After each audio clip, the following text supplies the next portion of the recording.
The good news is we get the last word. Deborah does have some closing remarks, I know, but this is an opportunity to be unrebutted in anything that is said up here. Importantly, this topic of workforce skills, I think, has been made clear throughout the day, has been a common thread. I'm not sure there's been a panel or a speech that was given that didn't touch on this issue in some fashion. And I know that from the council's perspective, over the last maybe 2 years, we have had dialogues on topics as varied as biosciences, advanced materials, aerospace, energy. Every time, skills come up as either an opportunity sometimes, but as often it's perhaps a block or something that could hold the United States back because we just don't have the people that we need. So I think this is a really exciting topic for us to explore. I know it's going to be a big part of the Innovation Commission.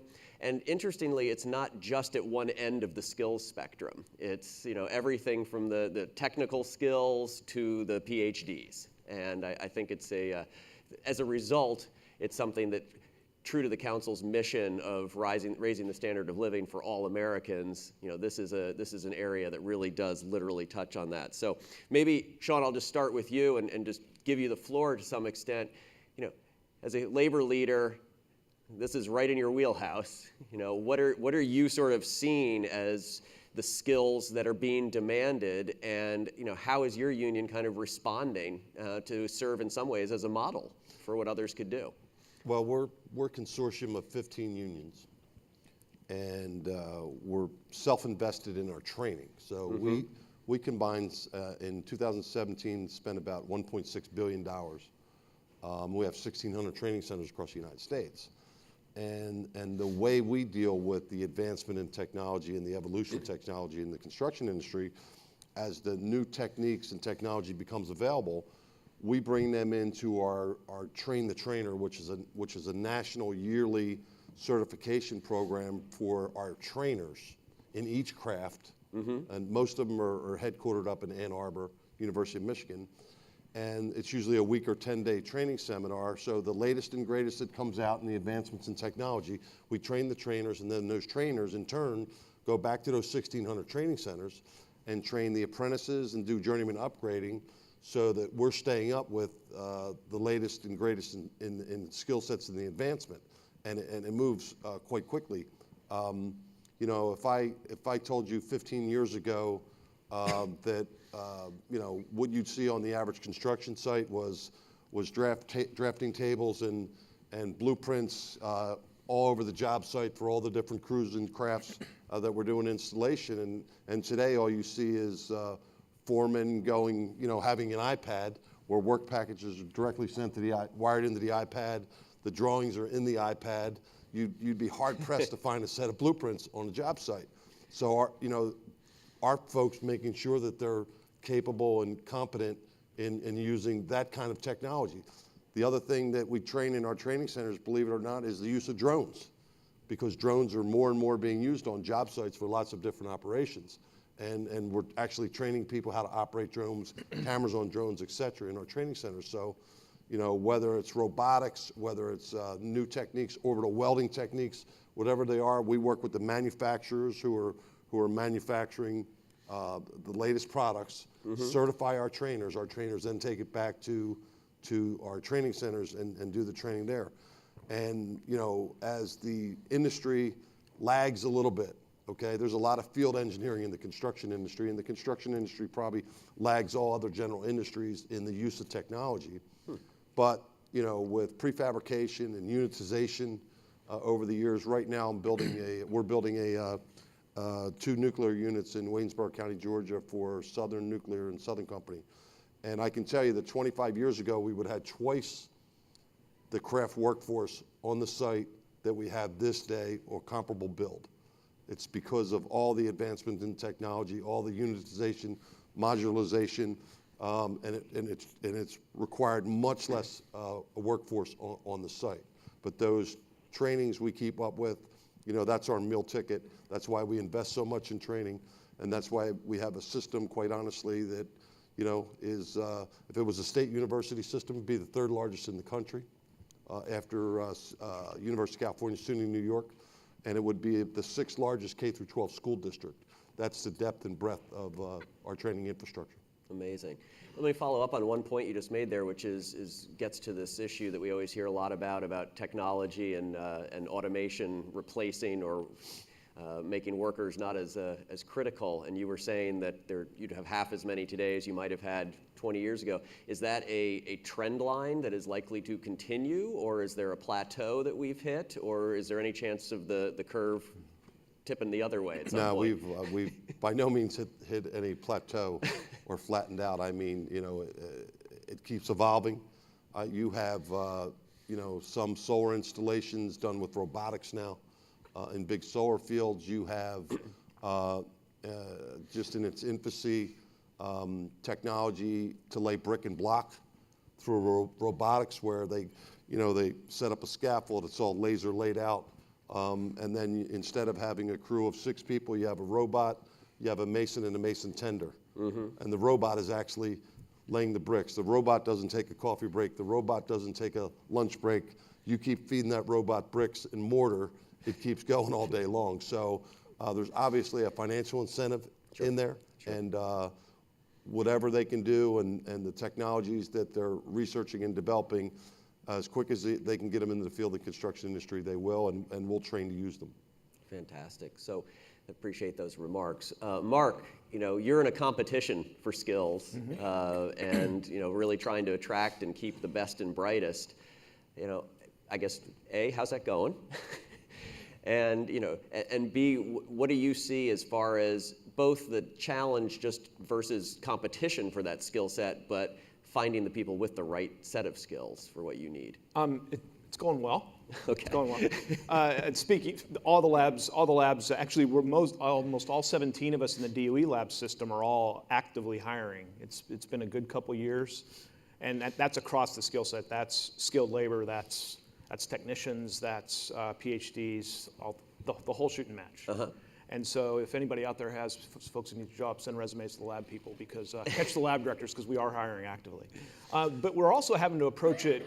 I'll use the word partnering. We've heard that a bunch today. But I want to reemphasize it and also bring in the word strategic partnering to it. So the way we're thinking about it as laboratories is we're thinking about it at pre-K. So we all have very active pre-K through 12 programs. Of course, they tend to be focused on STEM, because that's our wheelhouse, so to speak.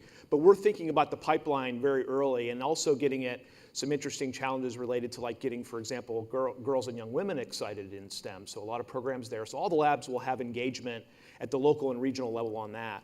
But then when you get to the actual getting the labor, getting the workers now, we've got partnerships with skilled labor. We've got partnerships with community colleges and technical colleges. All of us, most of us have them there in our region. In our case, we've got a College of Eastern Idaho, which sits 5 miles from the lab, so we're working very closely. So there we'll say, we need cyber techs, we need nuclear operations techs. So we've got very focused, tailored programs with the community college, for example. So their response is good. The response is strategic, and then you go to the research universities, and their response is very positive, very strategic. Okay, what can we do with curriculum? What can we do to help solve those challenges? And I could go through 17 labs and talk about multiple partnerships at all those levels that we all have. I won't go into that, but we all have it. That's what we have to do. We actively talk about it as labs as well. The lab directors often talk about the workforce challenges and what we're going to do together to attract the best and brightest, and also address a lot of what are pretty vexing inclusive diversity issues, bringing more women in, bringing more underrepresented minorities into the labs. All those are important things, but we spend a lot of our bandwidth thinking about it. So some of that outreach you were talking about to K through 12, is that focused on the diversity question? It's in a big way, in a major way, and like I said, particularly with women, with young girls, Sure. with girls and young women, and getting them excited. Some version of Introduce a Girl to Engineering today at 8th grade is a huge success. Then the challenge is, how do you keep track of them, so to speak? Get them excited, but how do you keep them excited through high school? And then how do you follow them when they're in college and ultimately? And we're also, I didn't talk much, we do internships, and all of us are being more deliberate about, as we bring in interns, follow them when they go back to school, and then when they're ready to go into the workforce, hey, remember, you love the lab. The labs are exciting places, It's a cool mission. As you heard earlier, we may be some of the best kept secrets in the United States, but we've got cool things going on. Well, you've gotten some appropriately very good PR for the last day and a half here. Sean, the partnership question, you touched on it a bit, but I mean, are you seeing the same sort of thing where some opportunities are existing for some more aggressive partnering with industry, with universities, community colleges? How is that played out? We work, interesting thing about, the construction industry is we just like manufacturing, for years we struggled with high school counselors that, were telling our young people and their parents, if you didn't get a 4-year degree, you're a failure. That's just starting to turn around, actually turned around a little bit in the Obama administration, put an emphasis on apprenticeship. President Trump has also put an emphasis on that. So we've been working for years and have what we call apprenticeship readiness programs in excess of 150 of them. So we target communities of color, disadvantaged communities, women, veterans. Put them through an apprenticeship readiness program to prepare them for apprenticeship, to make sure they have the soft skills. If they need upgrading in math and reading, we do that for them because we won't lower our standards in apprenticeship. But these communities are a big target for us, and women are underrepresented, particularly in the building trades.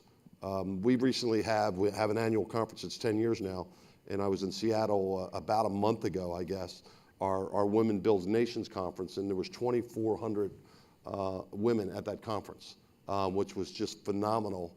And they do mentorship and work on all the kinds of things. And there were some older retired craftswomen who put 45 years. One was a master plumber from Michigan, put 45 years. The first African-American master plumber female in the state of Michigan ever licensed, 45 years in the craft, and getting to talk to her about what she went through to make 45 years, and then mentoring these younger women about what a career it's been for them. Yeah, there's some rough spots, a little tough on the construction site, but we target that in a huge way because that's the future, we believe, of filling in the gaps for us.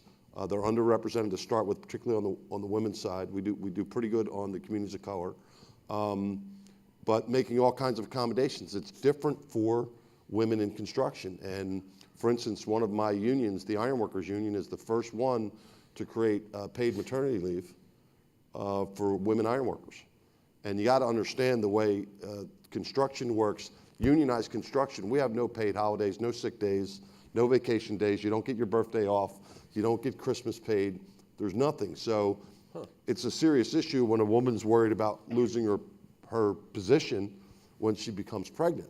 So that was kind of a real big advancement for us, and it's being beta tested to see what the actual costs will be.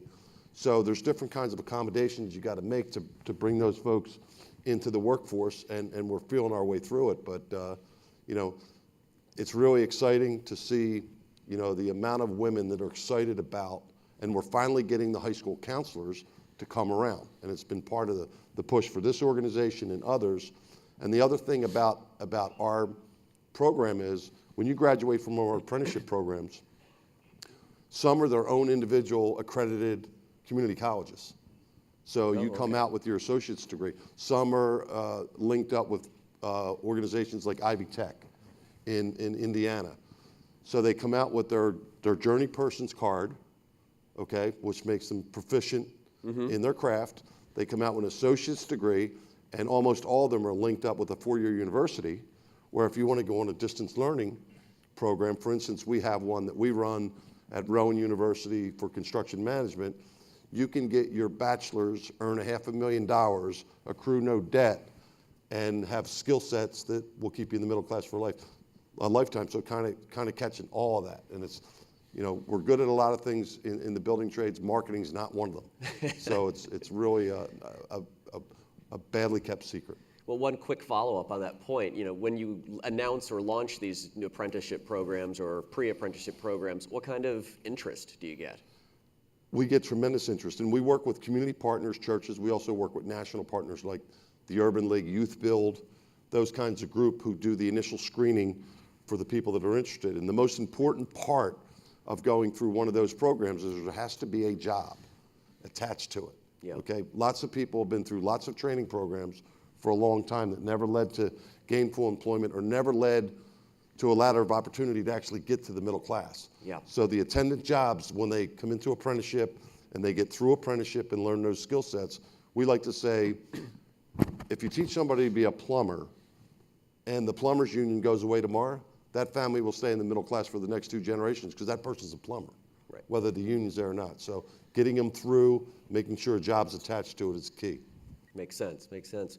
Mark, you talked earlier about STEM sort of being the focus for you. One of the things the council's looking at doing next year is a new initiative led by our university members that's going to look at the linkage between STEM and the liberal arts, on the premise that that's kind of a differentiator for a lot of American workers and students, is that it's, other countries can churn out engineers. But we have that sort of entrepreneurial spirit, the innovative spirit, and how we mix STEM and the liberal arts together is sort of one way to get there. Is, when you're looking to bring people into the lab, is that sense of their ability to be critical thinkers, to be communicators, an important part of what you're looking for? Absolutely. This was touched on in the panel just Right. a couple previous. And the idea of a liberal arts education, for example, providing that right sort of DNA, I would say. The short answer is yes. I mean, it's all about interdisciplinary now, right? And it's about working in teams. So to me, if I have a kid who comes in with an engineering or science background, but has a liberal arts degree or has pursued something like that, I think that's a huge benefit to them. And we find that. We're hiring a lot, at least in our case. The Idaho universities, we're finding a lot of kids coming in with those kind of diverse backgrounds, but it's a huge benefit, particularly considering where we're headed. Can I say what Sean prompted? Yeah, please. I'm glad Sean brought up veterans, because that's another area where every lab, if you had 17 labs up here, they could walk you through programs where we're engaging veterans.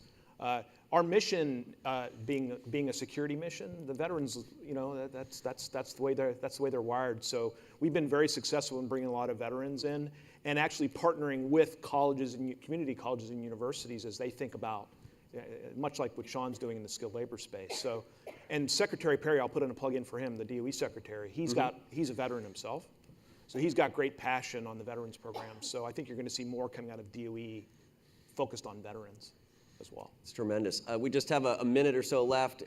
Sean, you had earlier sort of talked about the perception of 4 years of college or bust being sort of what we're trying to get away from. Do you sense that's actually getting through now, or are we still sort of suffering from that sort of, if you don't do that, you're not doing what you need to do? We're not. I don't believe we're where we need to be, but I believe there's dramatic change. I would say in the last 10 years, you can really see it. You can feel it.